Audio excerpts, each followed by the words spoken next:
எங்கிட்ட ஒரு ஆயுதம் இருக்கு, அதை நான் யூஸ் பண்ணுறேன். என்ன நடந்தாலும் பரவாயில்ல.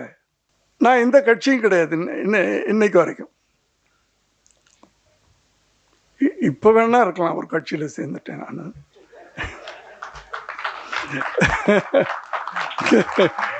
இந்த 2 வருஷத்துக்கு முன்னாடி வரைக்கும், இப்போ நான் தாவேக்கா இல்லைன்னு சொல்ல, 2 வருஷத்துக்கு முன்னாடி வரைக்கும் நான் எந்த கட்சியிலும் இல்லை. ஆனால் எனக்கு அறிஞர் அண்ணாவை பிடிக்கும், பெரியாரை பிடிக்கும், கலைஞரை பிடிக்கும். எனக்கு இந்த 1987 கலைஞரை அரெஸ்ட் பண்ணி கொண்டு போனாங்க. எனக்கு கஷ்டமாக இருந்துச்சு. ஏன்னா கலைஞரை நான் அண்ணன்னு கூப்பிடுவேன்.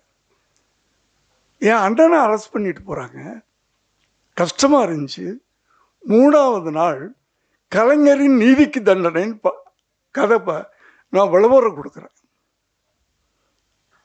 அப்போது அவர் எதிர்கட்சி தலைவராக இருந்தார்.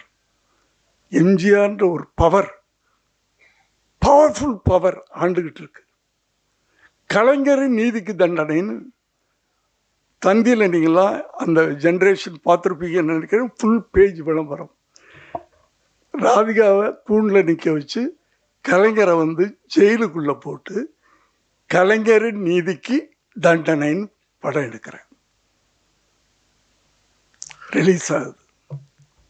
சிஎம் கூப்பிட்டு விடுறாரு. எப்படி இருக்கும்? தப்பு நடக்குதுயா. நான் சொல்கிறேன், சினிமாவில் எங்கிட்ட ஒரு ஆயுதம் இருக்கு, அதை நான் யூஸ் பண்ணுறேன்.